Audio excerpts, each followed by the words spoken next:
दोस्तों आज मैं आपको एक कॉन्सेप्ट समझाता हूँ। कॉन्सेप्ट का नाम है risk on risk of sentiment. काफ़ी सारे लोग ऐसे हैं जो जोन स्ट्रैटेजी को यूज़ करते हैं। काफ़ी सारे लोग ऐसे हैं जो गोल्ड के अंदर ट्रेड करना पसंद करते हैं। बट अगर मैं आपको बोलूँ कि गोल्ड में ट्रेड करने के लिए आपको एक चीज़ पे ध्यान रखना है कि उसका ट्रेंड क्या है। अब काफ़ी लोग कहेंगे ट्रेंड कैसे आइडेंटिफाई करते हैं। बहुत सारे लोग क्या करते हैं, लाइक कह सकते हो कि ट्रेंड हल्का सा डाउन गिरता है, कहते हैं ट्रेंड चेंज हो गया, ट्रेंड चेंज हो गया। बट मैं आपको कुछ चीज़ एक्सप्लेन कर देना चाहता हूँ जिसके बाद आपको 100% श्योर हो जाएगा कि ट्रेंड चेंज होना किसको बोलते हैं। देखो मेरे भाई, सबसे पहली बात आती है, यहाँ पर दो टर्म निकल के आते हैं गोल्ड के अंदर ट्रेड करने वालों। आप हमेशा इन टर्म्स को याद रखना। अगर आप इन टर्म्स को समझ गए, गेम चेंज हो जाएगा। गेम चेंज कैसे हो जाएगा, आपको पता होगा कि किस तरीके से एंटर करना है, किस जगह पे एग्जिट करना है, कहाँ मुझे रुक जाना है और कहाँ मुझे काम करना है। क्या समझो।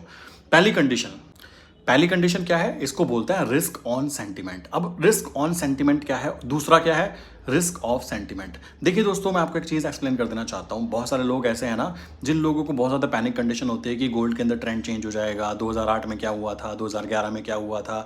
मैं बता देना चाहता हूँ, जो टेक्निकल टर्म जानते हैं, लाइक फाइनेंस का टेक्निकल टर्म जानते हैं, उनको पता होना चाहिए कि अगर रिस्क ऑन सेंटिमेंट एक्टिवेट होता है तो उस कंडीशन में क्या चीज़ें होती हैं। सिल्वर और गोल्ड, ये दोनों के दोनों जो होते हैं ना, ये सेम चलते हैं। बट जिस समय रिस्क ऑन सेंटिमेंट लाइक अभी है, कॉमन सी बात है या नहीं है, उसको आप कमेंट करके बताना समझने के बाद।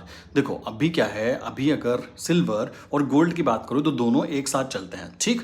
अब यहां पर बात आती है, अगर सिल्वर ऊपर जाने लगे और गोल्ड नीचे जाने लगे, क्लियर, प्लस ऑयल का प्राइस ऊपर जाने लगे, तो उस कंडीशन को बोलते हैं कि रिस्क ऑन सेंटिमेंट एक्टिवेट हो चुके हैं। रिस्क ऑन सेंटिमेंट एक्टिवेट होने का मतलब होता है, जो बड़े प्लेयर होते हैं वो लोग क्या करते हैं, वो लोग अपने पैसे को सेफ जगह पे लगाने की कोशिश की बजाय, लाइक गोल्ड के अंदर से पैसा हटाकर वो लोग कहाँ लगाते हैं स्टॉक्स में, बॉन्ड्स में, क्योंकि उनको लगता है कि सरकार बहुत अच्छा काम कर रही है। तो वो थोड़ा सा रिस्क लेने को तैयार हो जाते हैं और उस कंडीशन में गोल्ड का प्राइस थोड़ा बहुत नीचे आ सकता है। थोड़ा बहुत मतलब 10%, 15%। और जिस समय रिस्क ऑफ सेंटिमेंट कंटिन्यू रहता है, इसका मतलब क्या है, सरकारों के ऊपर भरोसा नहीं है बड़े प्लेयर्स को, तो बड़े प्लेयर्स अपने पैसे को कहाँ लगाना चाहते हैं, गोल्ड में लगाना चाहते हैं, सिल्वर में लगाना चाहते हैं और डॉलर में लगाना चाहते हैं। तो इस तरीके से इन चीज़ों को समझिए कि रिस्क ऑन सेंटिमेंट क्या होता है, रिस्क ऑफ सेंटिमेंट क्या होता है। अगर आप इन चीज़ों को समझ जाओगे तो दूर से ही आपको पता लग जाएगा भाई अभी क्या है, रिस्क ऑन सेंटिमेंट एक्टिवेट होने वाला है। रिस्क ऑन सेंटिमेंट एक्टिवेट होने का मतलब होगा, बड़े प्लेयर जो हैं सेफ एसेट से पैसा निकालकर, मतलब गोल्ड से,